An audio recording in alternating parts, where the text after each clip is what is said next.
যদি প্রমাণ না দিতে পারি, আমি এখান থেকে বক্তব্য না দিয়ে চলে যাব। গুগলটা সার্চ করুন, পেয়ে যাবেন। মুর্শিদাবাদে, বর্ধমানে, কলকাতায় হাজারো স্কুল, এটার নাম এরা দিয়েছে শিক্ষক দিবস। ছাত্র, স্টুডেন্ট, মাস্টার একসঙ্গে সিগারেট খায়, এটার নাম দিয়েছে শিক্ষককে রেসপেক্ট করা। আমার ভাই, ইসলাম যদি কিছু দিয়েছে তা সব থেকে বড় ইমানের পরে নবীজি যেটা দিয়েছেন সেটা তারবিয়ত, আখলাক, চরিত্র দিয়েছেন নবীজি সাল্লাল্লাহু আলাইহি সাল্লাম। যে চরিত্র পৃথিবীর সব থেকে আলা দরজার চরিত্র, যে বড়কে রেসপেক্ট করা, বড়কে সম্মান, ছোটকে স্নেহ, ভয় নয়। ভয় সবাই আল্লাহকে খাবেন। কাকে? সকলে জোরে বলুন, আল্লাহ। রেসপেক্ট করতে হবে, বাপকে রেসপেক্ট করা, মাকে রেসপেক্ট করা, সম্মানী ব্যক্তিকে, বয়স্ক মানুষকে রেসপেক্ট করা, সম্মান করা, এইটা হচ্ছে ইসলামের নীতি। ভয় আল্লাহকে খাবে, ভয় আল্লাহ ছাড়া কেউ খাবে, কিন্তু রেসপেক্ট করতে হবে। ছোটকে স্নেহ, বড়কে সম্মান, এটা হচ্ছে রাসূল আকরাম সাল্লাল্লাহু আলাইহি সাল্লামের জীবন আদর্শ। নবীজি সাল্লাল্লাহু আলাইহি সাল্লামের একটা আখলাক শোনা, এটা মায়েরা ভালো করে শুনবে। কালকে আমি শুনিয়েছি, বেঈমান, কাফের, মুশরিকের বিটি, হাতেম তায়ের বিটি রাস্তা দিয়ে পেরিয়ে যাচ্ছেন। নবীজি সাল্লাল্লাহু আলাইহি সাল্লাম রাস্তায় আছেন, সাহাবীরা আছেন, মাথায় গায়ে কাপড় নেই। রিওয়ায়াতে আছে নবীজি নিজের মাথার পাগড়িটা খুললেন, তার মাথা এবং গাটা ঢেকে দিলেন। সাহাবীরা বললেন, ইয়া রাসূলুল্লাহ, এটা মুশরিকের বিটি। নবীজি বললেন, এই আমার সাহাবীরা শোনো, আমি মেয়েদের মাথার শরীর ঢাকতে এসেছি, খুলতে আসিনি। জোরে বলুন সুবহানাল্লাহ। নবীজি ধর্ম দেখেননি, জাত দেখেননি, মুশরিক দেখেননি। ওই জন্য নবীজিকে বলা হতো রাহমাতুল লিল আলামিন। তিনি গোটা আলমের জন্য নবী, শুধু মুসলমানদের নয়, গোটা বিশ্বের মানুষের জন্য আল্লাহ রহমত স্বরূপ রাসূলকে পাঠিয়েছেন। আজকে মুসলমান দাঁড়িয়ে শুনে বাজারে ঘাটে রাস্তায় আপনার কাছে উত্তর দিবার মতো ক্ষমতা নাই। কেন? আপনার কাছে ইসলামের কৃষ্টি কালচার নেই, না রাসূলের আখলাক আছে, না আপনি নবীজির জীবনীটা পড়েছেন, না চেয়েছেন পড়তে। যে নবীজির জীবনীটা আমি জেনে গেলে বাজারে ঘাটে, ওষুধ দোকানে, ডাক্তারখানায়, চায়ের দোকানে কোন বেঈমান কাফের যদি নবীজির বিরুদ্ধে আঙ্গুল তুলেতে থাকে, আমি মুখ তোর জবাবটা দিতে পারবো। আপনি পারবেন না, চুপচাপ। কেন? আপনি মৌলবীকে ফোন করছেন। বাঁকুড়া ডিস্ট্রিক্ট থেকে একটা ছেলে আমাকে, দেখছি মাদ্রাসার ক্লাসে আছে, সকাল 9টায় ফোন এসেছে। কি ব্যাপার? হুজুর একটা প্রশ্ন আছে। কি হয়েছে? বাজারে এসেছি, মাছ কিনবো। আচ্ছা, ভালো জিনিস কিনো। বলে না, আমাকে একজন হিন্দু ভাই প্রশ্ন করেছে, তোমাদের কোরআনে লেখা আছে, তোমাদের মৌলবীরা বলে মরা প্রাণীর মাংস খেতে নেই, ঠিক কি না? কথা বলেন। মরা প্রাণীর মাংস খাওয়া যাবে? খাওয়া যাবে না, হারাম। কোরআনে আছে, সূরা বাকারায়। তাহলে মরা মাছটা কেমন করে খায়? সে ছেলের কাছে ইসলাম না থাকার কারণে তাকে মৌলবীকে ফোন লাগাতে হয়েছে। আমাকে ফোন লাগিয়েছে, উত্তর দেন। সে আমার পাশে দাঁড়িয়ে। আমি বললাম কোরআনে আছে, ইন্নামা হাররামা আলাইকুমুল মাইতাতা ওয়াদ-দামা ওয়া লাহমাল খিনজির ওয়া মা উহিল্লা বিহি লিগাইরিল্লাহ। এক নম্বরে প্রবাহিত রক্ত। কি রক্ত বললাম? যে রক্তটা বয়ে যাচ্ছে, ওই প্রবাহিত রক্ত হারাম। এবং মরা জন্তুর মাংস। কোন জন্তু? যার শরীরে প্রবাহিত রক্ত আছে। সায়েন্স বলছে, কোরআন হাদিস বলছে, নবীজি সাল্লাল্লাহু আলাইহি সাল্লাম বললেন, হে আমার সাহাবীরা, মাছের মধ্যে প্রবাহিত রক্ত নেই, অর্থাৎ মাছ মরে গেলেও খাওয়া যায় আছে। জোরে বলুন না সুবহানাল্লাহ। মাছের মধ্যে প্রবাহিত রক্ত নেই, মাছের রক্ত স্টপ এক জায়গায়, ব্রেনের কাছে স্টপ হয়ে আছে, কিন্তু বাকি প্রাণীর শরীরে রক্ত ছুটে। এরপর যদি বলেন যে মাছের রক্ত নেই কিন্তু একটা প্রাণীর রক্ত, শুনেলেন, যখন কোন প্রাণী মরে যাবে আপনাকে বলছি পরীক্ষা করে দেখে নেবেন। পরীক্ষা করবেন, খাওয়া নয়, পরীক্ষা। প্রাণীটা মারা গেলে তাকে যদি জবাহ করেন আর সে যদি 10 মিনিট আগে মারা যায়, তার 1 ফোঁটা রক্ত গড়াবে। রক্ত স্টপ হয়ে যায়, সব জায়গায় দাঁড়িয়ে যায়। এই প্রবাহিত রক্ত হারাম, এবং সেই প্রাণীটা মরে গেলে জবাহ করলে রক্তগুলো মাংসের মধ্যে, রগের মধ্যে জমে যায়, তাই খাওয়া চলবে না। কিন্তু মাছের মধ্যে প্রবাহিত রক্ত নেই, এক জায়গায় জমে থাকে, কেটে দিলে ওই রক্তটা সম্পূর্ণ এক জায়গাতেই বেরিয়ে যায়, শরীরের মধ্যে থাকে না, তার কারণে হালাল। এই কালচার না থাকার কারণে, কোরআন হাদিসের জ্ঞান না থাকার কারণে, আপনার কাছে কোরআনের চর্চা না থাকার কারণে আপনার কাছে উত্তর দেবার কোনো জায়গা নেই। দিল্লিতে দাঁড়িয়ে ইসলামের বিরুদ্ধে মুখ ফাড়ছে কারা? কয়েকটা মেয়েকে দেখলাম, কয়েকটা যুবককে দেখলাম, তারা सनातनी भाई, मुसलमान अपने बहन से निकाह करते हैं, मुसलमान भाई बहन में शादी होती है। ईमानदारिर संगे बोलुन, আমরা ভাই বোনে বিয়ে করি? কথা বলেন না। রক্তের সম্পর্কর ভাই বোন নয়। চাচার মেয়েকে বিয়ে করা যাবে, রক্ত সম্পর্ক নাই, মা আলাদা, বাপ আলাদা।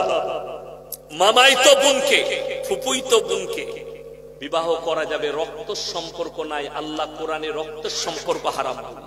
আমি আজকে দলিল দিয়ে যাব, এখানে যদি কোনো অমুসলিম ভাই এসে থাকে, শিক্ষিত মুসলমান, যারা আমাদের উপরে তহমত লাগাচ্ছে যে মুসলমান निकाह करते हैं अपने भाई से, अपने बहन से निकाह करते हैं, उन लोगों के लिए मेरा पास मुंह तोड़ एक जवाब है माशाअल्लाह, बहुत अच्छी जवाब, जो तुम सोच भी नहीं सकते। अपने बहन से शादी करना, अभी सुन लो, ये हमारा बात नहीं है, सुनो। अपने भाई से शादी की है, कैसा लगा? अच्छा लग रहा है। अपने भाई से शादी करके अच्छा लगा? हाँ, अच्छा लग रहा है। अब वो भी आपका भाई छोटा है। ये सनातनी भाई है, इसको मीडिया वाले ने पूछ रहा है किससे शादी किया, बोले अपने सागे भाई से शादी की। ये हमारा धर्म का नहीं है, ये बिहार के हैं और ये सनातनी भाई है। इसे मीडिया वाले पूछ रहा है किससे शादी किया, बोले अपने भाई से। उससे छोटा भाई, ये मेरा पास प्रूफ है। यूट्यूब वाले, जो लोग यूट्यूबर है, हमारे साथ ये ले लेना और बयान छोड़ने के टाइम उसके साथ दे देना कि लोग सुन भी ले। जो हमें गाली देते हैं कि इस्लाम में भाई बहन में निकाह होती है, ये गलत है और ये झूठा इल्जाम है इस्लाम पर। कुत्ता जितना भी भौंके, कुत्ता तो 2 टाइम भौंकता है। कुकुर कখন चिल्लाए? 2টো সময়। एक, कुत्ता जब पागल हो जाता है तब भौंकना शुरू करता है। दूसरे टाइम जब मालिक पीछे खड़ा होता है तब भौंकता है। अपनी বোম্বেতে যান, কলকাতায় যান, সকালবেলায় যারা দামি লোক, যাদের বাড়িতে কুকুর আছে, কুকুর পালে, সকালে চেনটা ধরে আছে গলায়। বোম্বেতে আপনি সমুদ্রের কিনারায় গেলে দেখতে পাবেন, বান্দ্রা, আন্ধেরি, ওই জায়গাগুলো বড় লোকরা কুকুর নিয়ে আছে, চেনটা ধরে আছে। এই মালিক সাথে থাকার কারণে ও লোক দেখলেই খালি চিল্লায়। কিন্তু যদি মালিক সাথে না থাকে, ও চিল্লাতে পারবে? চিল্লালেই মার খাবে, হয় ইটের বাড়ি খাবে, না হলে লাঠির বাড়ি। মারবে না, মারবে না লোকে, কিন্তু ও জানে মালিক আছে, আমার কোনো অসুবিধা নাই। समझदारों के लिए इशारा काफी है। मैंने किसी का नाम नहीं लिया कि कौन कुत्ता है, बस मैंने इशारा किया, जो समझदार है उनको समझ में आ जाए।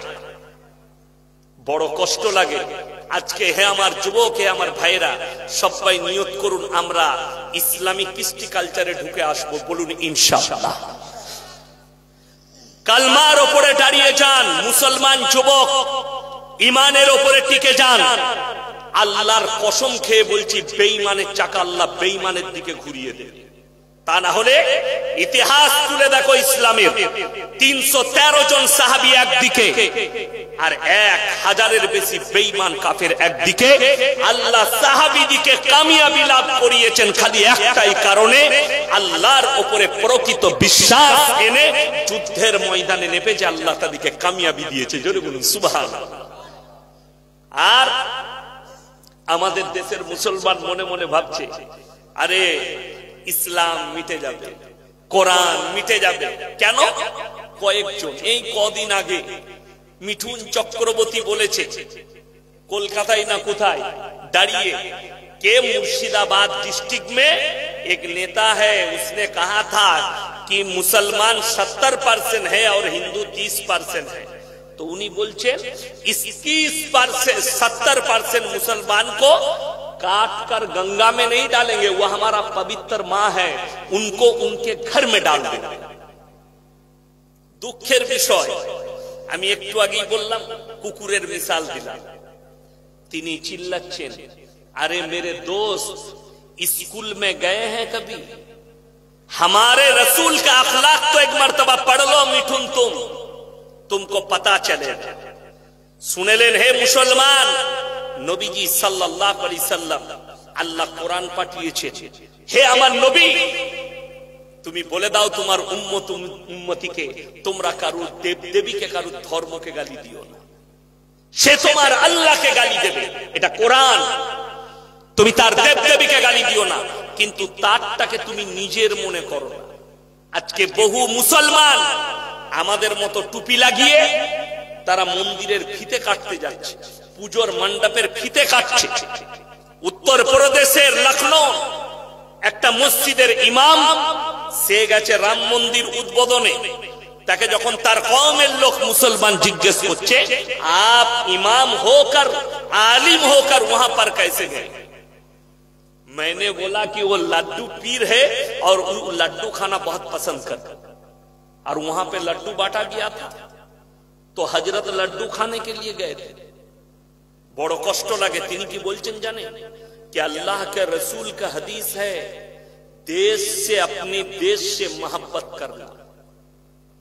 ये दिखाओ कि देश से मोहब्बत के साथ ये मंदिर कहां से जोड़ दिया मौलाना तुमने?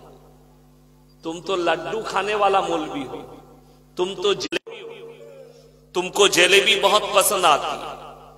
मेरे दोस्त যারা বসে আছেন তারা শুনে যান, খালি ভাববেন না এই মৌলবীরা বয়ান করছে বলে এরা ধোয়া তুলসী পাতা। আমার মতো 100টা মৌলবী ধরা পড়বে কিয়ামতের দিনে। যারা মনে করছেন এই মৌলবীদের সওয়াল জবাব হবে না, তারা কোরআন শুনে যান। সূরা আরাফ প্রথম পৃষ্ঠা, فَلَنَسْأَلَنَّ الَّذِينَ أُرْسِلَ إِلَيْهِمْ وَلَنَسْأَلَنَّ الْمُرْسَلِينَ। হে আমার নবী বলে দাও, শুধুমাত্র নবী পয়গম্বর মৌলবী মোল্লা পীর ফকির অনেক দূরের কথা, আমি রাসূল এবং নবী পয়গম্বরকেও দাঁড় করিয়ে দেব। তাদের কাছেও সওয়াল হবে তোমরা কেমন ভাবে দাওয়াত দিয়েছো, এবং তাদের কওমকেও জিজ্ঞেস করা হবে তোমরা কিভাবে দাওয়াতকে গ্রহণ করেছো। এটা কোরআন। আমি নবী পয়গম্বরকেও দাঁড় করাবো। আর আমাদের দেশের কিছু লোকের আকীদা, অসুবিধা নেই, হুজুরের সাথে সম্পর্ক রাখবি জান্নাত রেডি। বাংলাদেশের একটা 15 তাল্লা টুপিওয়ালা মাল, তার নামটা আমি জানি না, যদিও তাহেরি লয়, তাহেরি তো ভণ্ড, ও তো বাউল দুষ্ট। আরো একজন আছে, সে বলছে এরকম মজমা তার সামনে। আমি চিন্তা করি আল্লাহ এরকম লোকও বাংলাদেশে আছে, বসে আছে। সে বলছে বাবাজি তোমরা যখন ভালো মন্দ চাইবে কার কাছে চাইবে? সবাই কার কাছে চাইবো? জোরে বলুন, আল্লাহর কাছে। সে হারামখোর বলছে, তার শ্রোতারা বলছে আল্লাহর কাছে। ই তখন বলছে স্টেজ থেকে, কে কইলো আল্লাহর কাছে? আল্লাহই তো কইছে কোরআনে মায়েস ভান্ডারীর কাছে চাইবি। নাউজুবিল্লাহ। এই বয়ান হচ্ছে আমার কাছে মোবাইলের রেকর্ড আছে। কে করছে? একজন স্টেজে বসনেওয়ালা বক্তা। আমি কালকের জলসায় বলেছি, আজকে অমুসলিম ভাইরা যাদের জন্য আমাদের মৌলবীরা আমরা বলি এদের ধর্ম কাল্পনিক, তারা আজকে বলতে লেগেছে মুসলমানদের ধর্মটাও গল্পই ভরা।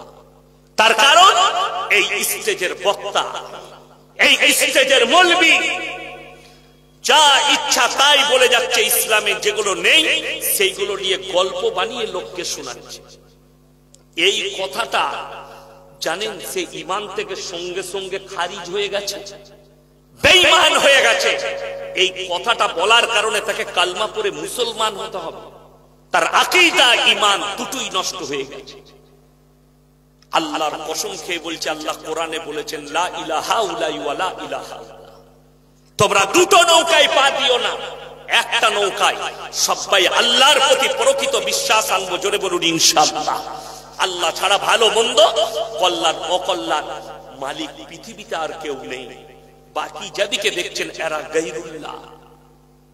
আমি কারো নাম করিনি আর করব না, কিন্তু আল্লাহর কসম খেয়ে বলে যাচ্ছি, আল্লাহর কাছে পৃথিবীতে যতগুলো পাপ আছে, আপনার দ্বারা একবার জিনা হয়ে গেছে, আপনি যদি ক্ষমা চান আল্লাহ ইচ্ছা করলে ক্ষমা করবে।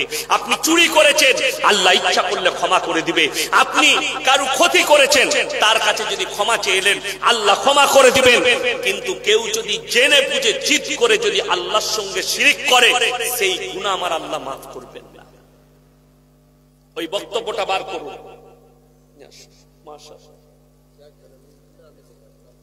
আচ্ছা, নাম দেয় না, বেনামে দিয়েছি, মাশাআল্লাহ। আর একজনে 100 টাকা দিয়েছে, আল্লাহ হায়াতে বরকত দেয়।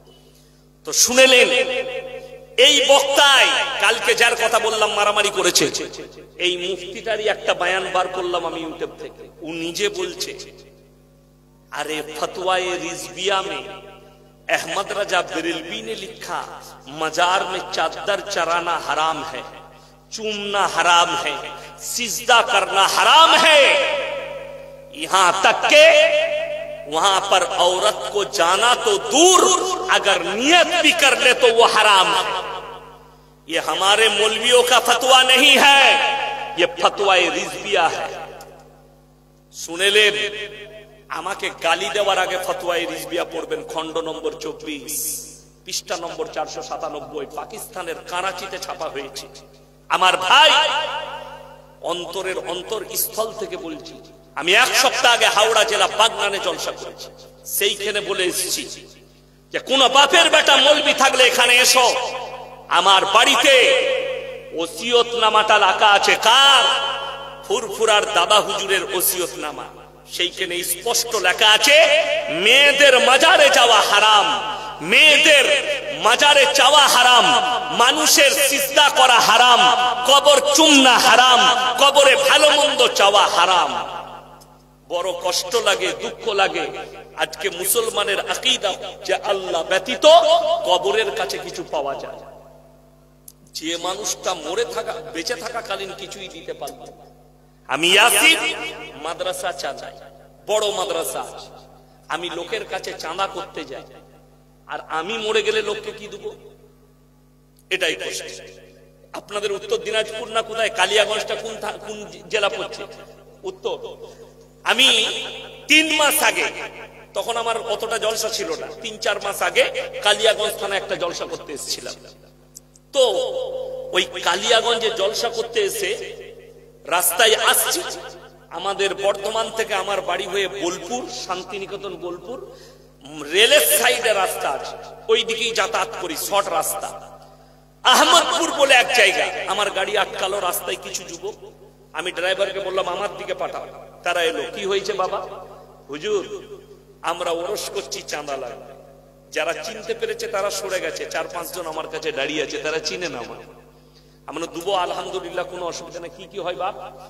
বললে আমরা চাঁদা করে অনেক লোককে খিচুড়ি খাওয়াবো, তাবাররুক, মাশাআল্লাহ। আর কি হয় বাপ? বলে অনেক জেলা থেকে মানুষ আসে, এখানে যা চাই মনের বাসনা কামনা পূরণ হয়, মাজারে যেটা চাইবে সেটাই পাবে। আমরা তাহলে তো তোমরা বোকা, এখানে চাঁদা করে তোমাদের কষ্ট করে লাভ নাই। গিয়ে বাবাকে বলো, বাবা আমরা ওরস করব, টাকা লাগবে, টাকা দাও, ফ্রি হয়ে যাবে। কথাটা বুঝতে পারেন? এই বয়ান করা বড় বিপদ। কি বুঝলেন? উত্তর দিনাজপুর থেকে ফোন করে বলছে, তোমাকে একবার পেলে আমরা দেখে নেব। আরে ভাই, আমাকে মোবাইলে এত দেখছো, 1 কুইন্টাল লোক আমি, তাও জান ভরেনি, মানে মারবো মালটাকে পেলে। সেই দিনে আমাদের মুমতাজুল ভাই বেঁচে গেছে, কালিয়া চোখে লেগে হলো ঝামেলা। আবার ওরা বলে গেছে, তোকে পেলাম, এরপর ওকে পেলে দেখবো। অসুবিধা নাই, দেখা দেখির সিস্টেম নেই। আমি কোরআনের দলিল দিচ্ছি, যারা আল্লাহ ব্যতীত কবরে চায়, গাছের কাছে চায়, গায়রুল্লাহর কাছে চায়, পাথরের কাছে চায়, ঠাকুরের কাছে চায়, যে কোনো জায়গায় মানুষ আল্লাহ ব্যতীত অপরের কাছে চায়, তাদের জন্য আমার আল্লাহ চ্যালেঞ্জ দিয়েছেন। জোরে একবার বলবেন না সুবহানাল্লাহ। আল্লাহ চ্যালেঞ্জটা কি? 17 পারা। কত পারা বললাম? 17 পারা, একবারই শেষ পৃষ্ঠা, শেষ রুকু। আল্লাহর চ্যালেঞ্জ পৃথিবীর ওই সমস্ত মানুষদের জন্য যারা বলছে ওখানে গেলে কিছু পাবো। আয়াতটা শোনাবার আগে একটা ঘটনা বলি। আমি তখন ছোট ছেলে, আমার রান্না মাংস বিক্রি হচ্ছে, তাড়াতাড়ি যারা নেবেন নিয়ে নিন। রান্না মাংস বাঁচে যাওয়া বিক্রি হচ্ছে 150 টাকা কেজি, যারা নেবেন নিয়ে নিন। আলহামদুলিল্লাহ। তো আমার এলাকায়, আমি তখন ছোট ছেলে, একটা বড় তেঁতুল গাছ, বয়স্ক তেঁতুল গাছ, গোড়াটায় ফাঁকা, শিকড় বেরিয়ে আছে। মানুষজনের এই আকীদায় অসত্য কারা হয় জানেন? বেশিরভাগ মহিলারা, মায়েরা। ওদের ব্রেন তাড়াতাড়ি ওয়াশ হয়ে যায়। তো সেখানে যারই বিয়ে শাদী হয়, আমাদের বিয়ে শাদীতে ভালো মন্দ খাবার হয় না? হয় না? লুচি, মিষ্টি, ঘুগনি, বিরিয়ানি। আমাদের বর্ধমানে বেশিরভাগ বিরিয়ানি হয়, কি বুঝলে? তো দামি চালের খাসির বিরিয়ানি রান্না করেছে। এখন দাদির হাদিস হচ্ছে, সবাই খাবার আগে বুড়ো পীর সাহেবকে দিয়ে আসতে হবে।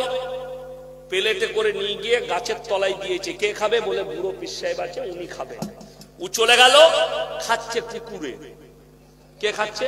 কুকুরে। প্লেট একদম পরিষ্কার পরিচ্ছন্ন হয়ে গেল। দাদি আর পর প্লেট নিতে এসে বলছে, হলো দেখবি আই।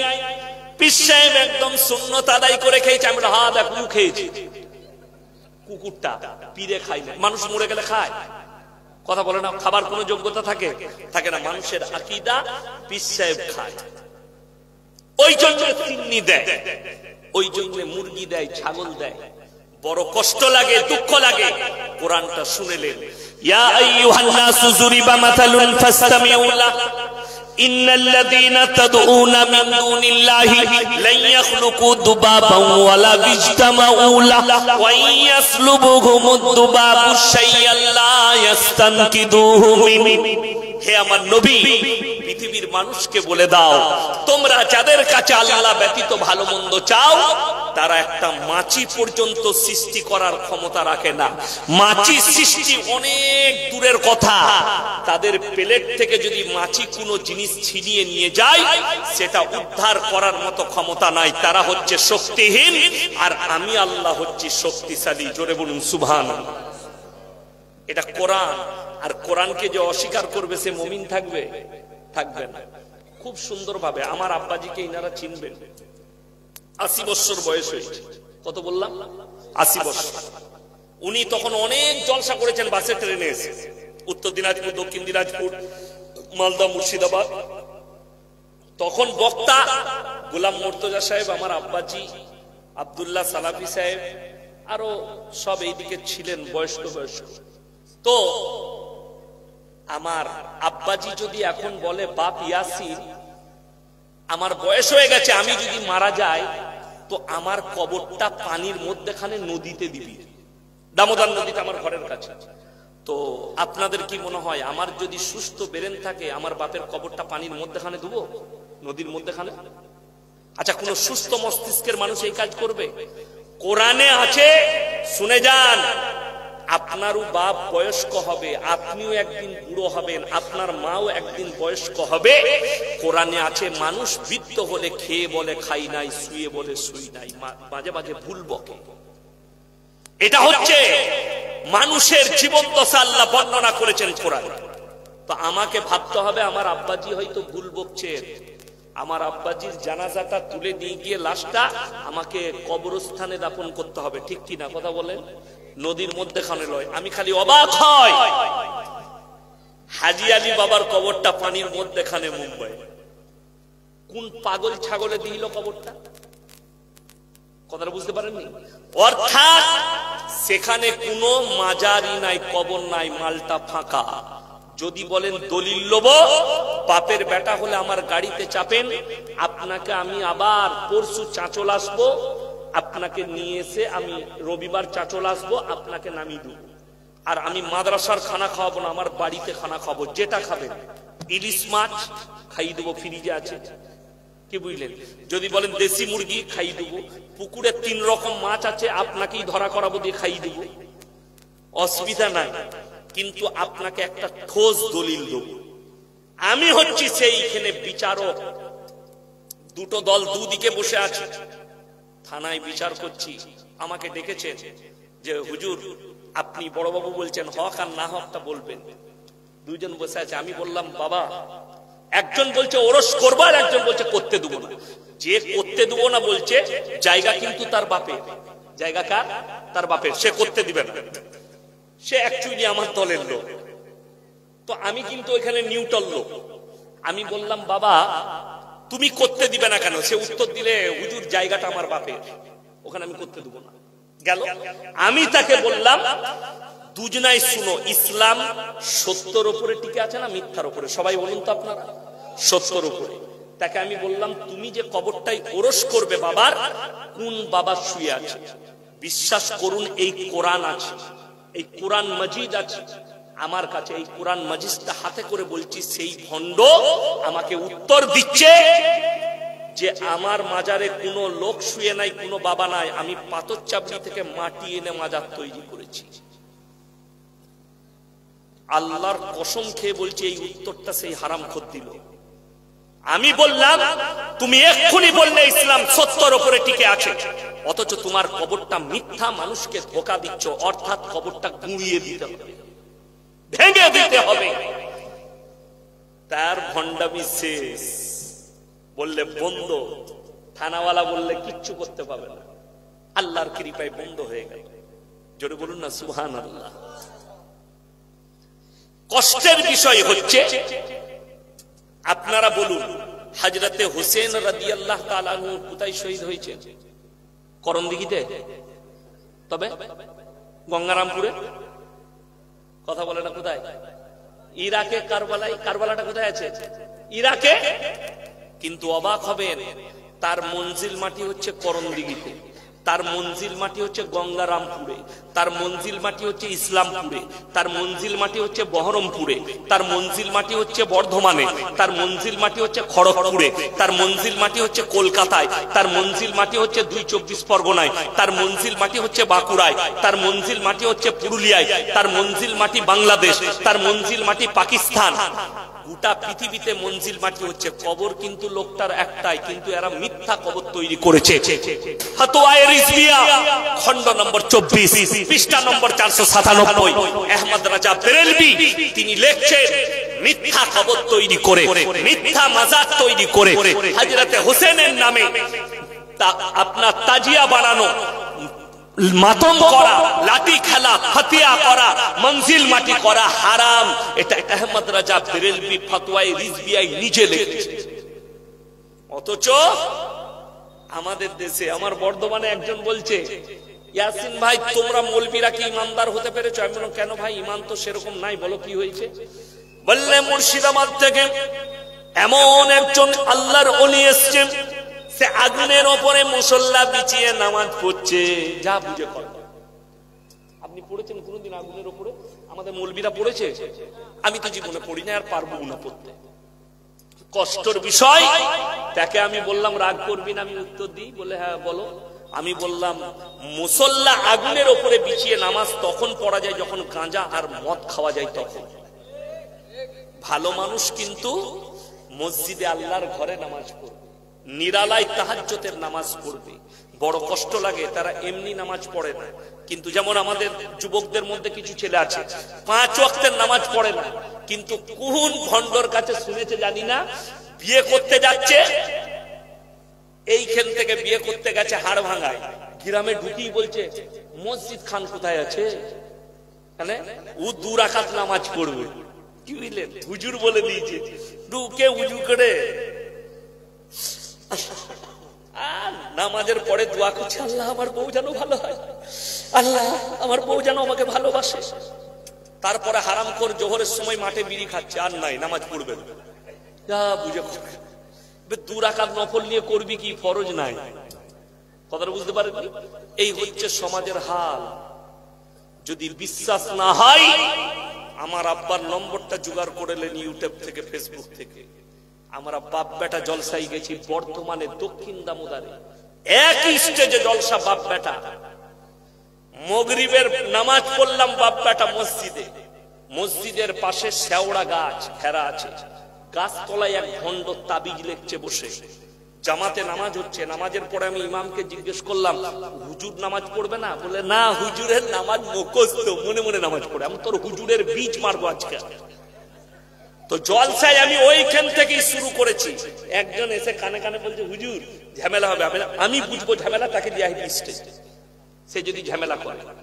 বড় কষ্টের বিষয়, বুখারী শরীফের হাদিস, রাসূল আকরাম সাল্লাল্লাহু আলাইহি সাল্লামের ওয়াফাতের হাদিস, নবীজির আখরি শেষ জিন্দেগীর শেষ ওয়াক্তের নামাজ।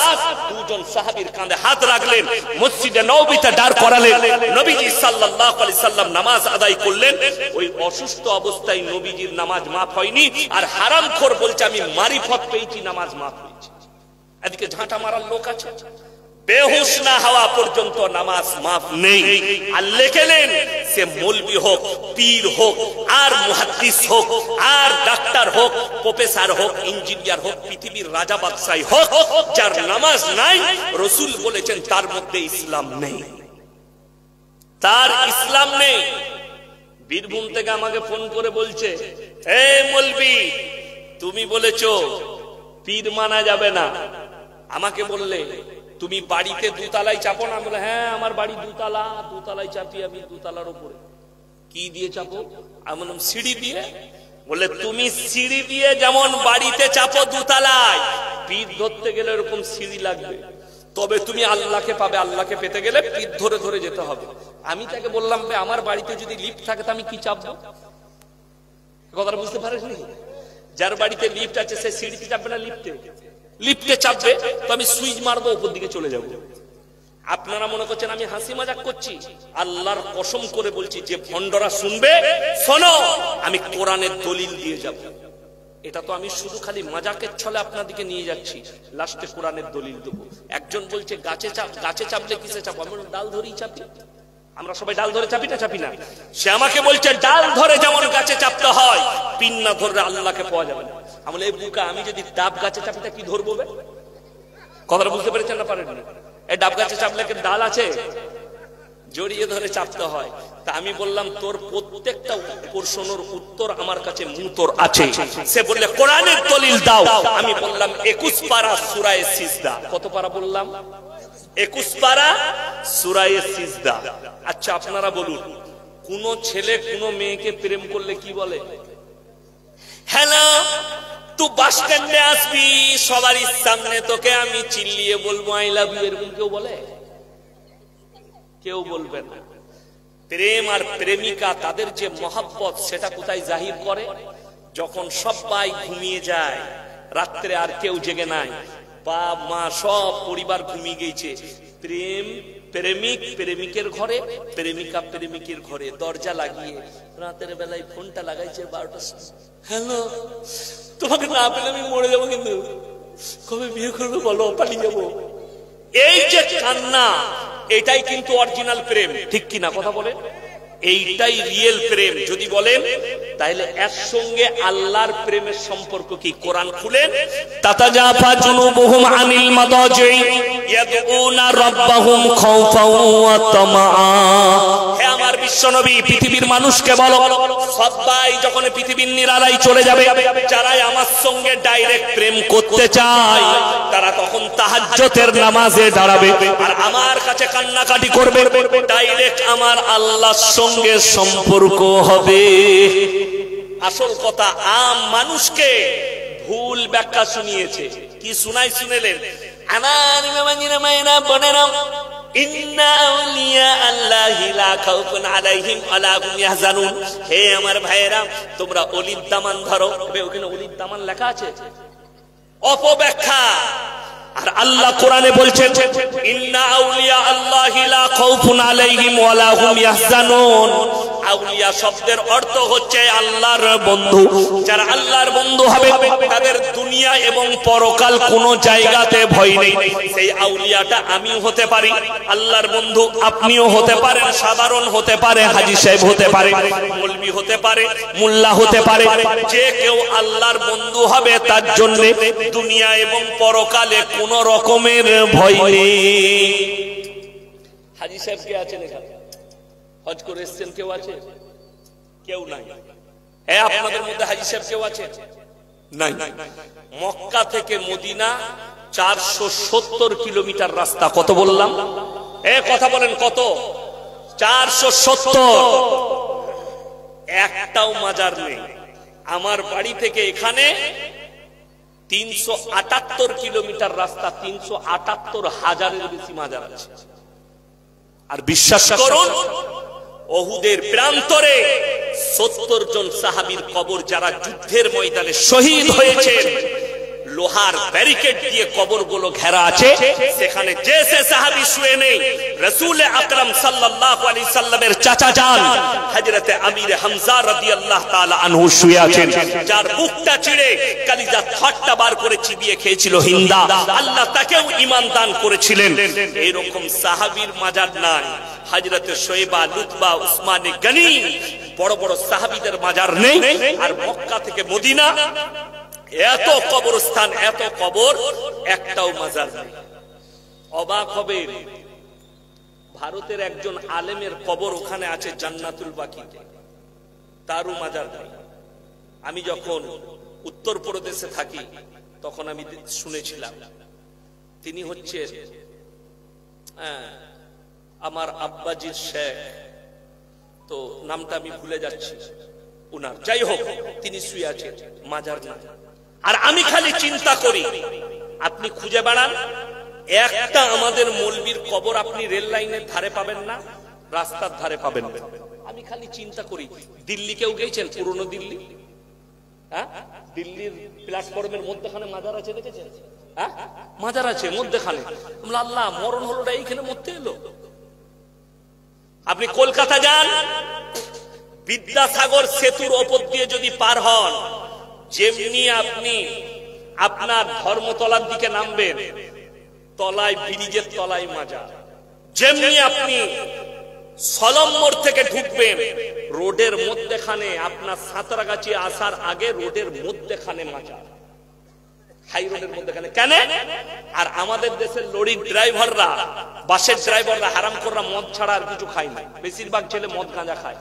আর দেখে, শালা আমি তো যা পাপ করছি। ওরে বাবরে, মকদুম বাবার কবর, টাকা ছুড়লি জান্নাত, 10 টাকা জান্নাত রেডি। হ্যাঁ, লেখা আছে, পয়সা ফেলো জান্নাতে যাও। এরপর তুই মদ খা, গাঁজা খা, জিনা কর, যা কর, জান্নাত রেডি। কে নিয়ে যাবে? গুটকা খোর নিয়ে যাবে, জিলাপি হুজুর নিয়ে যাবে। আমি বললি খারাপ মৌলবি, গালি দে একে। আরে কমকে কি দাওয়াত দিয়েছে?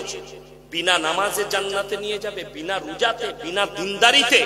আজকে শুনেলেন আমাদের সমাজে এরা ভরসা দিয়েছে, মানুষ মরে গেলে খালি ডেকে আমাকে মিলাদ পড়িনি। আজকে একটা যুবক বাপ মরে গেলে কবর জিয়ারত করতে জানে না, মৌলবি ভাড়া করতে হয়। আপনার বাপ মরে গেলে বাপের জন্য দোয়া করতে জানেন না, মৌলবি ভাড়া করতে হয়। আপনার বাপ মরে গেছে, আপনি জানাজা পড়াতে পারেন না, এর থেকে লজ্জা কি আছে? আর রাসূল আকরাম সাল্লাল্লাহু আলাইহি সাল্লামের হাদিস, সেই বাপ হচ্ছে ভাগ্যবান যে নিজের নেক সন্তান তৈরি করে গেছে, মরে যাওয়ার পরে যেন বাপের জানাজা পড়াতে পারে, বাপের জন্য দোয়া করতে পারে, বাপের কবর জিয়ারত করতে পারে। আজকে মৌলবি ভাড়া করছে, বাপ মরে গেছে, সকালবেলায় মসজিদের দরজায় হাজির, বেরিয়ে বাপের কবর জিয়ারত করতে হবে। ওই একটা জাহাঙ্গীর গুটকা খোর না কি আছে ঝাড়খণ্ডের, প্রতিনিয়ত আমাকে গাল দিচ্ছে। হ্যাঁ, তো অবাক হবেন, বলছে আরে ইয়াসি, ও তো নেমো খারাপ, ও তো হারাম খোর, আমার লেগে বলছে আমি হারাম খোর। তুমি তো সকাল হলে কবর জিয়ারত করার লুঙ্গিটা পড়ে আছে, ওটাও কবর জিয়ারত করা, 3 দিন কবর জিয়ারত করছে হুজুর। হুজুর কেমন লুঙ্গি দিব? বলে সাদা খান একখান দিও।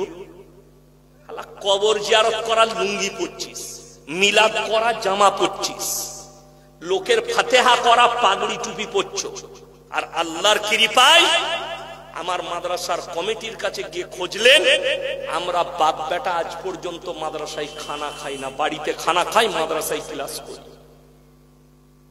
সবার থেকে বেতন কম, খালি জলসা করার কারণে। সব শিক্ষকের বেতন হাই, আমার লোক কোনদিন বলি না আমার বেতন বাড়াতে হবে। মাদ্রাসায় এক লোকমা খানা খাই না, 17টা বছর নিজের আত্মীয় স্বজনের বিয়ে খাওয়া ছেড়ে দিয়েছি, খালি হারাম কাজ যুক্ত হওয়ার খবর লাও আমার পরিবারের কাছে আমি কার বিয়েতে যুক্ত হয়েছি। কিন্তু তাদের সঙ্গে সম্পর্ক আছে, তার বাড়িতে যাব, তার আপদে যাব, তার বিপদে যাব, সবেতে যাব, তার পাশে দাঁড়াবো আপদে বিপদে পড়লে। কিন্তু যদি অনুষ্ঠান করো, ইসলাম বিরোধী অনুষ্ঠান হলে ইয়াসিনকে তোমরা পাবে না। এটা আমার পরিবারকে বলা আছে, রাগ করো ঝাল করো। আমি নিজে আমার এক আত্মীয় সম্পর্কে শাদী হচ্ছে, বিয়েতে গেছি গাড়ি নিয়ে, গাড়িতে পেছনে মাল আছে, গিফট আছে, গেলাম, খালি গেটটা খুলে এই পাটা বার করেছি আর দেখছি ডিজে বক্স বাইছে, পা ঢুকে গেল, দরজা লেগে গেল। ড্রাইভারকে বললাম যে এইটা নিয়ে তুমি তার বাড়িতে পৌঁছে দাও। ওরা সব ছুটে এসেছে, হুজুর রাগ করে, ছোট ছেলেরা বাজাচ্ছে। আমরা তুমি কি হিজড়ে? তুমি হিজড়ে? ছোট ছেলে বাজাচ্ছে গান, আমি এই দিয়ে খাই না। বলে হুজুর কমপক্ষে নাস্তাটা করে যান। আমি বললাম আল্লাহর কৃপায় এই দিনের রাস্তায়, আল্লাহর রাস্তায় থাকার কারণে তোমার থেকে দামি খাবার প্রত্যেকদিন আল্লাহ আমাদের দস্তরখানে দেয়। আজকে বাড়ি থেকে বেরিয়েছি, স্বপ্নেও ভাবতে পারিনি কি খাবো। আল্লাহ আমাদের দস্তরখানে আজকে বলি দিদি খাসি দিয়েছে, খাসির মাংস 800 টাকা কিলো। তুমি কি খাওয়াবে? মুরগির মাংস, দেশি। খাবারটা মেটার করে না, খাবার হালাল হতে হবে, অনুষ্ঠান হালাল হতে হবে। বলছে আরে ইয়াসিন কি জানে, কে বললো খাতনার খাওয়া খাওয়া যাবে না? ও গান বাজনা করবে, ডিজে বাজিয়ে গোটা গ্রাম ঘুরুচ্ছে। বলে কি ব্যাপার? বলে কালকে আর নুনু কাটা হবে, আর ওই খানা জাহাঙ্গীর খাবে। আমি খাই না, আমার কাছে জায়েজ না, তোমার কাছে জায়েজ আছে, তুমি খাও। দুঃখ লাগে। প্রত্যেকটা যুবককে বলে যাচ্ছি, হে আমার যুবক ভাই, সবাই কোরআন পড়া শিখবেন আজ থেকে। হাত তুলে বলুন তো ইনশাআল্লাহ। হাত তুলে বলুন ইনশাআল্লাহ। কোরআন হাদিসের জ্ঞান অর্জন করুন, কবর জিয়ারতটা শিখুন, 5 ওয়াক্তের নামাজি হন, মুখেতে দাড়ি ফুটান, মাথায় টুপি, মুখে দাড়ি, ইসলামী কৃষ্টি কালচারে আসুন। আপনার বাম মরে গেল যেন আপনি ইমামকে বলতে পারেন যে মোল্লা সাহেব আমাকে জানাজার নামাজটা পড়াতে দেন। আর শুনেলেন হাদিসে আছে, বাম মরে গেলে বেটা যদি দোয়া করে, আল্লাহ আমার আব্বাকে ক্ষমা করে দাও, আল্লাহ কারেন্টের মতো, বিদ্যুতের মতো দোয়াকে কবুল করবেন। জোরে বলুন সুবহানাল্লাহ। আর আপনি হায়ার করেছেন, আমাকে বললেন মৌলী সাহেব 10 টাকা দিচ্ছি আমার বাপের লেগে দোয়া করবেন। তো এবার তোর মতো 100 জন টাকা দিচ্ছে, তো আমাকে তো পাইকারি দোয়া করতে হবে। আল্লাহ যারা আমাকে টাকা দিয়েছেন তাদের বাপকে জান্নাতি করে দে। এরপর পোলাও আর ভাত, পাথর চাপ দিতে চলে। আমি জিজ্ঞেস করেছি 10 টাকায় মিলা, 10 টাকায় বাবা বসে আছে বাউল গুষ্টুমের মতো, তার কাছে লোকরা যাচ্ছে, মামা আমার মায়ের নামে মিলা 20 টাকা রাখো, মামা আমার চাচার নামে মিলা, তোরা কি না। এগুলো জান্নাতে। আর হারামখোর রাত হলে গাঁজা খায়, দিনের বেলায় দেখতে পাবেন। কি আমাদের জামা দেখছেন, 500 দানা তসবিহ, কোরআন হাদিসের জ্ঞান নেই। রাতের বেলায় আন্ডার প্যান্ট একদিকে গাঁজা খেয়েছে, তার লুঙ্গি একদিকে, জামা একদিকে, আন্ডার প্যান্ট পরে শুয়ে আছে, গাঁজা খায়, নামাজ রোজার ধার ধারে না। আমি যদি মিথ্যা বলে থাকি আমার গাড়িতে চাপুন, আমি মাজারে নিয়ে গিয়ে দেখাবো আমার বর্তমান জেলা, আমার বাড়ির কাছে 1 ওয়াক্তের নামাজ এমনকি হারামখোর জুম্মাটা পর্যন্ত পড়ে না, অথচ মাজারে বসে তাবিজ লিখছে, লোকরা তাদেরকে ভালো মন্দের মালিক মনে করছে।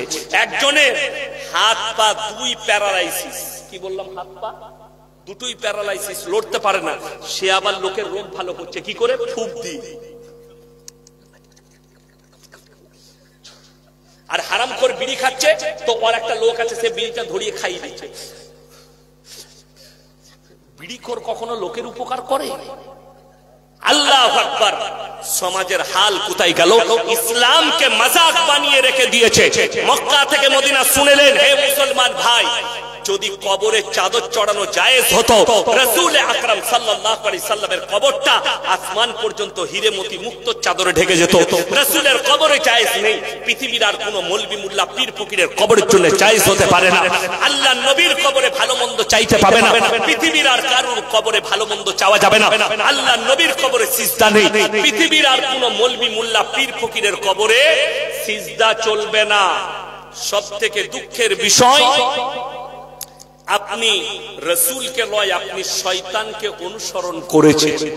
যারা মনে করছেন তাদেরকে ঠোস এক দলিল দেব যে নামাজ না পড়েও জান্নাত পাওয়া যাবে, রোজা না রেখেও জান্নাতে যাব, আমি মদ খাই, আমি মাতাল হই আর গাঁজার মধ্যে ডুবে থাকি, জান্নাত আমার জন্য অনিবার্য। যেহেতু হুজুর দোয়া করবে, মৌলবি দোয়া করবে, আমি তাকে টাকা দিয়ে ভাড়া করে এনেছি, আমার জন্য অবশ্যই দোয়া হবে। তারা একটু কান খুলে শুনে যান, কোরআনের হাদিসের দলিল দিচ্ছি। রাসূল আকরাম সাল্লাল্লাহু আলাইহি সাল্লাম পৃথিবীর সবথেকে দামি মানুষকে, সবথেকে দামি মানুষকে এই খেপা আল্লাহ, হযরত মুহাম্মদ মুস্তাফা, সকলে বলুন সাল্লাল্লাহু আলাইহি সাল্লাম। তিনি হচ্ছেন পৃথিবীর মধ্যে দামি মানুষ। আচ্ছা, বাচ্চা ছেলে তো ও জানে না যে আল্লাহ মানুষ নয়, আল্লাহ হচ্ছেন সৃষ্টিকর্তা বাবু। হ্যাঁ, আল্লাহ মানুষ নয়, আল্লাহ গোটা পৃথিবীর সৃষ্টিকর্তা। চলুন, আল্লাহর রাসূল সাল্লাল্লাহু আলাইহি সাল্লামের কাছে একজন ব্যক্তি ছুটে এসে বললেন, ইয়া রাসূলুল্লাহ, আপনার চাচা যান অসুস্থ অবস্থায় আছেন, মারা যাবে। নবীজি ছুটে গেলেন, চাচার হাতটা টিপে ধরলেন আর বললেন, চাচা গো, একবার খালি কলমাটা পড়ে লাও, আমি আল্লাহর কাছে তোমার জন্য কেঁদে কেঁদে ক্ষমা চাই। রাসূলের চোখে পানি, চাচা চলে যাচ্ছেন দুনিয়া থেকে, আল্লাহর হাবিবের চোখে পানি। এমন অবস্থায় আল্লাহ তাআলা আয়াত পাঠালেন। কেন? নবীজি চাচা যান বললেন, হে আমার ভাইপো, আমি যদি বার্ধক্যে কলমা পড়ি, লোকে বলবে মৃত্যু ভয়ে কলমা পড়েছে। এটা হাদিস। নবীজির কাছে আল্লাহ আয়াত পাঠালেন। কি আয়াত? ইন্নাকা লা তাহদি মান আহবাবতা ওয়ালাকিন্নাল্লাহা ইয়াহদি মান ইয়াশা। হে আমার বিশ্বনবী, পৃথিবীর মানুষকে বলো, পৃথিবীর মানুষকে শুনিয়ে দাও, হিদায়েতের মালিক হচ্ছি একমাত্র আমি আল্লাহ। আমার ইচ্ছা নেই, তাই তোমার চাচা কলমা পড়তে পারবে না। কোরআন। নবীজির চোখে পানি এলো। চাচা যান দুনিয়া থেকে চলে গেলেন, চাচা দুনিয়া ছেড়ে দিয়েছে। আল্লাহর হাবিব সাল্লাল্লাহু আলাইহি সাল্লাম এরপরে আল্লাহকে বললেন, আল্লাহ, তুমি আমাকে যতদিন না নিষেধ করছো, আমি আমার চাচার জন্য কেঁদে কেঁদে ক্ষমা চাইবো। নবীজি কাঁদতে লাগলেন। কার জন্য? নিজের চাচার জন্য। আল্লাহ, তুমি আমার চাচাকে ক্ষমা করে দাও। আল্লাহ জিবরিল আমিনকে পাঠালেন, দুজনকে নসিহত করলেন, এক মুমিন, এক নবী। কি বললেন? মা কানা লিন নবী ওয়াল্লাযিনা আমানু আন ইস্তাগফিরু লিল মুশরিকিন ওয়ালাউ কানু উলি কুরবা।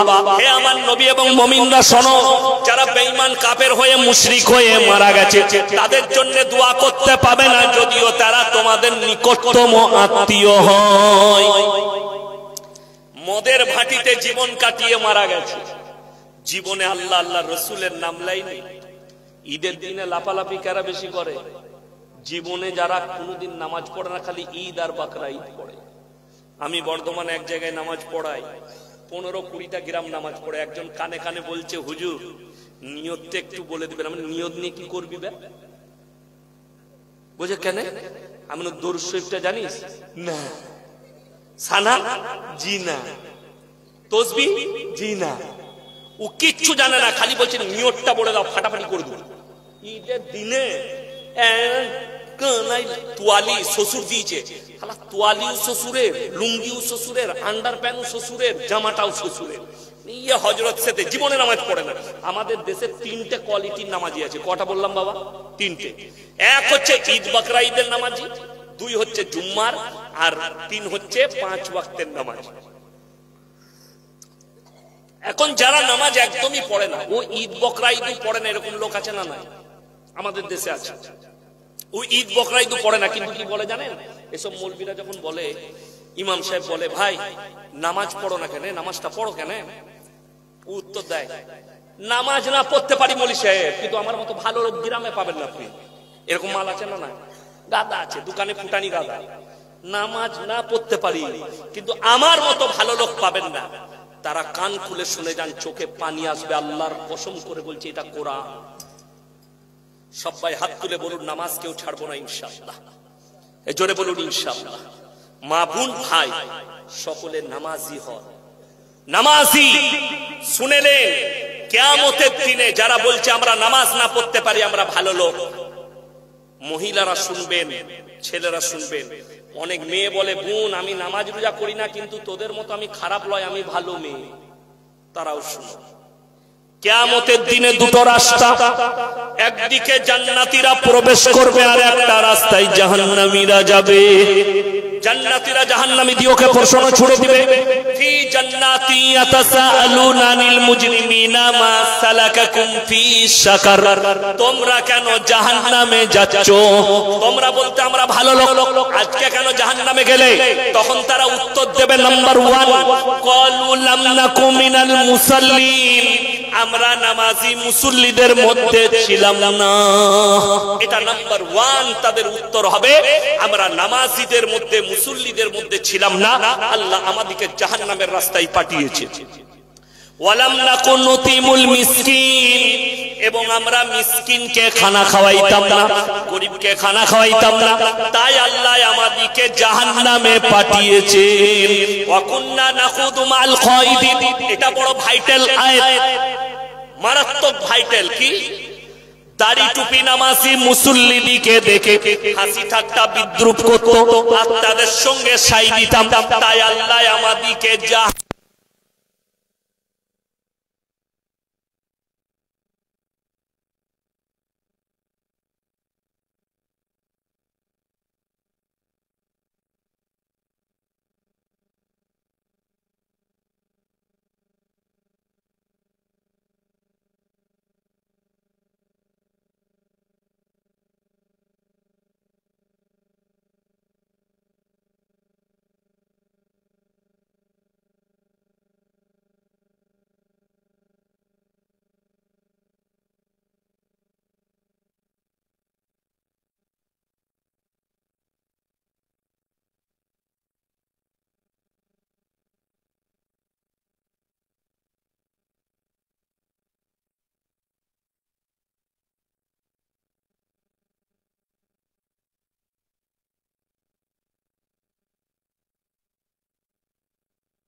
ভাই একজন মা মারা গেছেন, দুটো আংটি আর 1000 টাকা দিয়ে পাঠিয়েছেন, আর আমার আলিশুর রহমান ভাই 200 টাকা নগদ দিলেন। আল্লাহ হায়াতে বরকত দেখ, ওই মাকে আল্লাহ জান্নাতি করে। আচ্ছা, মারা গেছে, দুটো চুড়ি দিয়েছে রূপোর আর একটা নাকের সোনার ফুল দিয়েছে।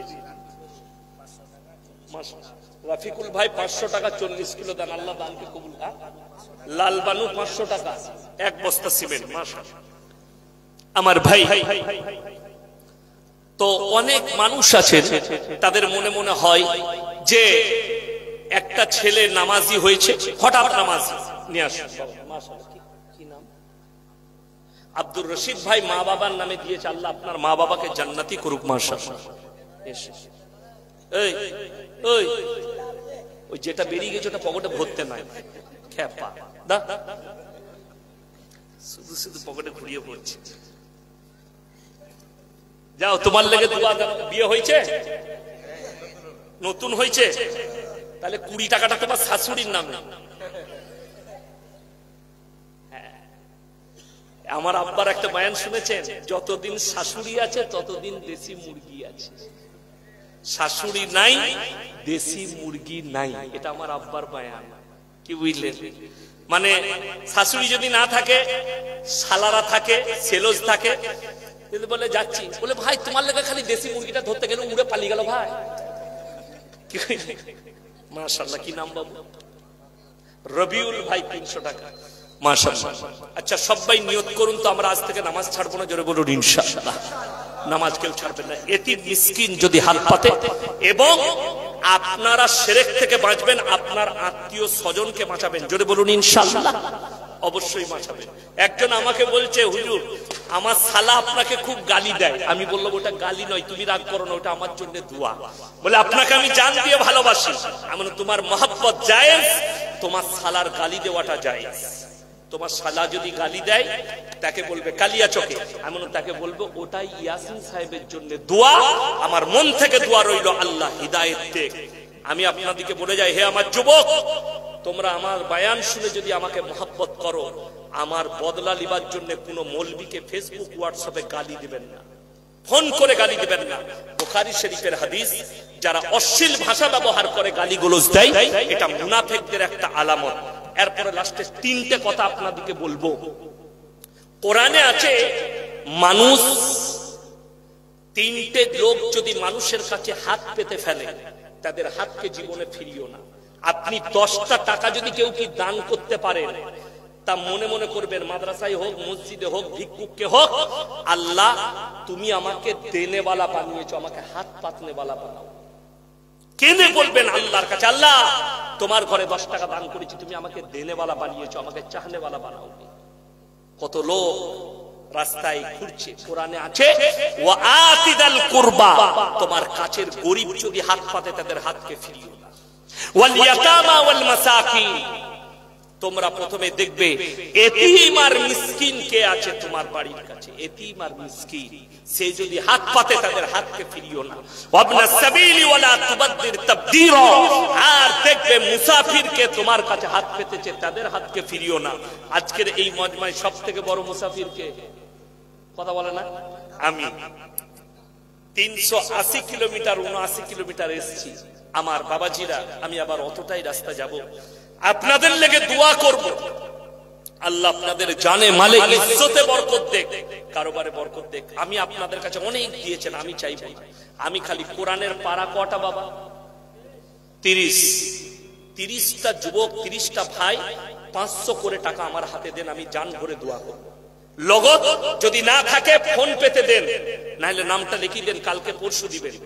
ফোন পেতে আমি জান ভরে দোয়া করব। 30 জন ব্যক্তি কে আছে, 30 জন আল্লাহর বান্দা, মাত্র 30 জন বলেছে 500 করে টাকা নেই, কালকে দিবেন। যদি কারো মনে হয় আমি 1000 দেব, তাও দিতে পারেন। মায়েদের মধ্যে যদি কেউ থাকেন, স্বামীর নামে, ছেলের নামে, শাশুড়ির নামে, শ্বশুরের 500 করে, মাশাআল্লাহ, জাযাকাল্লাহ, আলহামদুলিল্লাহ, দেন। মাশাআল্লাহ, 100 টাকা, 500 টাকা দুটো হয়েছে। আচ্ছা, ফোন পে 100 দিয়ে দিচ্ছে, 3টে হলো। ভাই ফটফট করে আসুন, আমি মাত্র 500 করে 30 জন বলেছি, 3 জন ভাই হয়েছে, 3 জন ভাই, তাড়াতাড়ি আসুন। কাল কিয়ামতের দিনে শুনেলেন রাসূল বলেছেন, যাকিরা গচ্ছিত সম্পদ। মাশাআল্লাহ, আচ্ছা ধান উঠে গেলে 1000 টাকা দেবে, নামটা লিখে দেন। মাশাআল্লাহ, 4 জন হয়ে গেল। মাশাআল্লাহ, 4 জন, 5 জন হলো, 5 জন হয়েছে, 5 জন ভাই, 30 জন চেয়েছে। ফোন পেতে দিবে, এটা ফোন পেতে লেন তো, ফোন পে নম্বর থাকলে দিয়ে দেন। 5 জন, 6 জন হয়েছে, জাযাকাল্লাহ, 7 জন ভাই আসুন।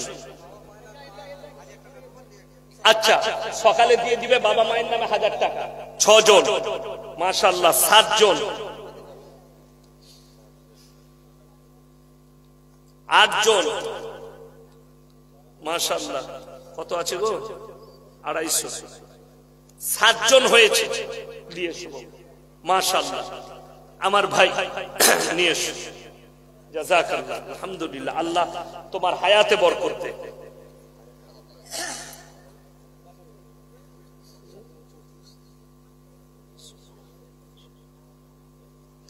মিঠুন চক্রবর্তী, কেন জেলের বাইরে?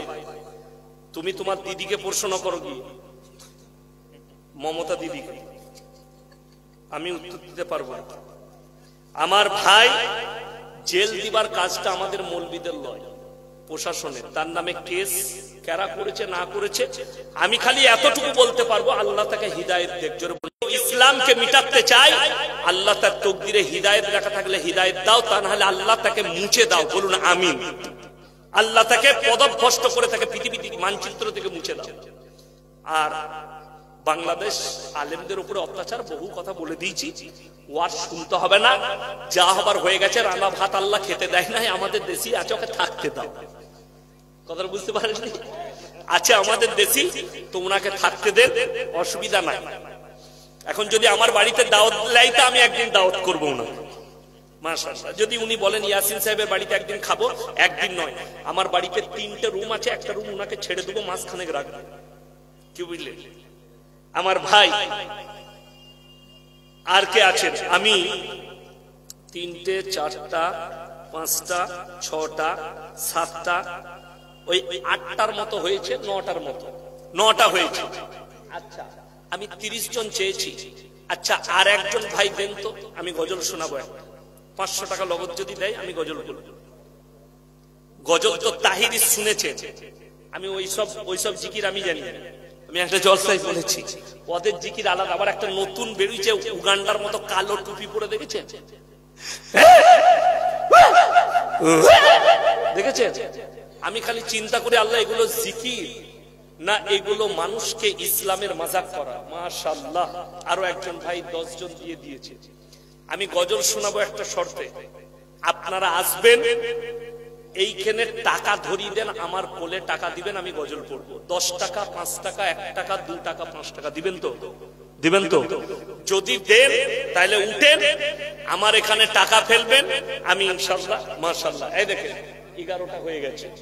আর কে আছে ভাই? উঠে আসুন। মায়েদের কাছে যদি, মায়েদের তরফ থেকে আসুন। মায়েরা যদি কেউ আরো কেউ আংটি দিতে চান, নাকমাছি দিতে চান এই আল্লাহর ঘরের জন্য, আমার ভাই আপনারা উঠে আসুন। আমি গজল শোনাবো।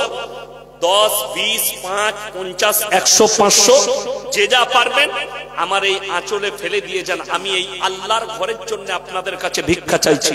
এসো বাবু। ভাই এইখানে একজন এসো তো, ধরে ধরে আমার আঁচলে দিয়ে দাও। কেউ আসো ভাই, উঠে আসো। মায়েদের তরফ থেকে 3260 টাকা এসছে। মাশাআল্লাহ, আল্লাহ হায়াতে বরকত দেখ। তুমি ধরি ধরি দিয়ে দাও তো। ভুবন জুড়ে রূপে কদম কদম ভয়, জানি না মন কোথায় কখন পথে বসে রয়। ভুবন জুড়ে রূপের মেলা, কদম কদম ভয়, জানি না মন কোথায় কখন পথে বসে রয়। আমার চলার পথে প্রিয় কাঁটার ছড়াছড়ি, আর পারিনে সামলাতে মন তোমার পায়ে পড়ি। তোমার প্রেমের পীযুষ পানে ধরার বুকে রস, তোমার গুণের কিরণ গুণে গুণীর যত যশ। নীল আকাশে লতাই পাতাই তারাই চাঁদে হাসি, নিখিল জুড়ে যেটাই দেখি শুধুই তোমার মোহনবাসী। ইউসুফের ওই রূপের ভেতর তোমার রূপের আশিস মাগি। ঈসা মুসা ইব্রাহিম দাউদ নূহ সবই, সবার গুণে গুণী তুমি ওগো আমার প্রিয় নবী। আমার ভাই আর কে আছেন? 500 1000 কি নাম? শাহজাহান আলী ইউনুস জোহর সর্দার 500 টাকা নগদ আর 1 মণ ধান। কি ইউনুস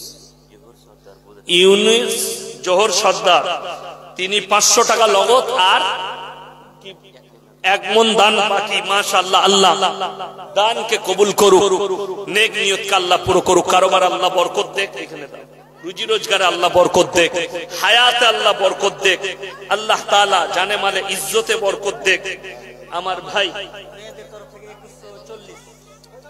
এই দেখেন মায়েদের তরফ থেকে আলহামদুলিল্লাহ আবার 2140 টাকা এসেছে। আল্লাহ মায়েদের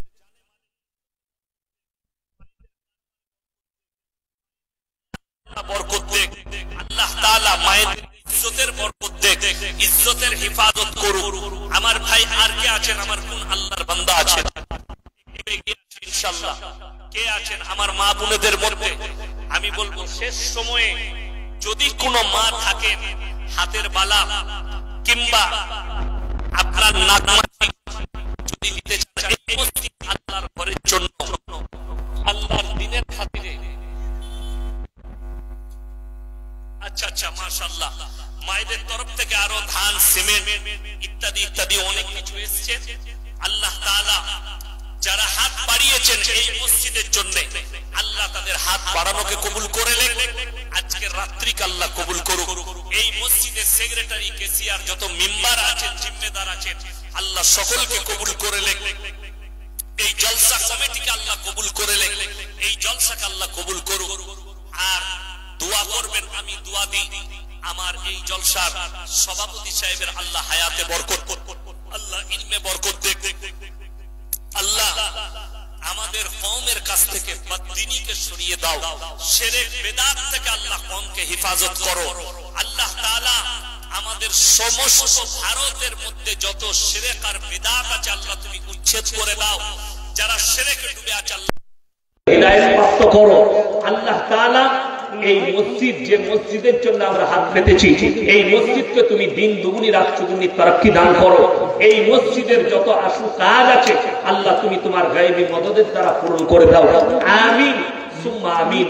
ওয়া আখিরু দাওয়ানা আনিল হামদুলিল্লাহি রাব্বিল আলামিন। আমি শেষ দোয়া পড়ার জন্য আমি সভাপতি সাহেবকে অনুমতি দিচ্ছি। উনি শেষ দোয়া পড়ে ইনশাআল্লাহ আমাদের মজমাকে শেষ ঘোষণা করবেন। আসসালামু আলাইকুম।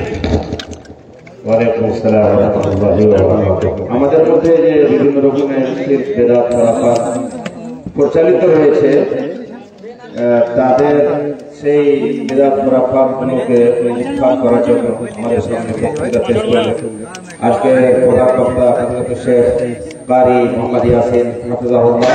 আল্লাহ রাব্বুল আলামিন তিনাকে পূর্ণ কবুল দান করুক এবং আমাদেরকে আল্লাহ রাব্বুল আলামিন সঠিক পথের পথিক হওয়ার তৌফিক দান করুক। আর আমাদের মধ্যে যে শিরক বিদআত খারাপাত রয়েছে সেগুলোকে আমাদেরকে পরিত্যাগ করার তৌফিক দান করেন। আর পরিশেষে আমি খাতিম মাজলিসে দোয়া করব, সুবহানাকা আল্লাহুম্মা ওয়া বিহামদিকা আশহাদু আল্লা ইলাহা ইল্লা আনতা আস্তাগফিরুকা ওয়া আতুবু ইলাইক।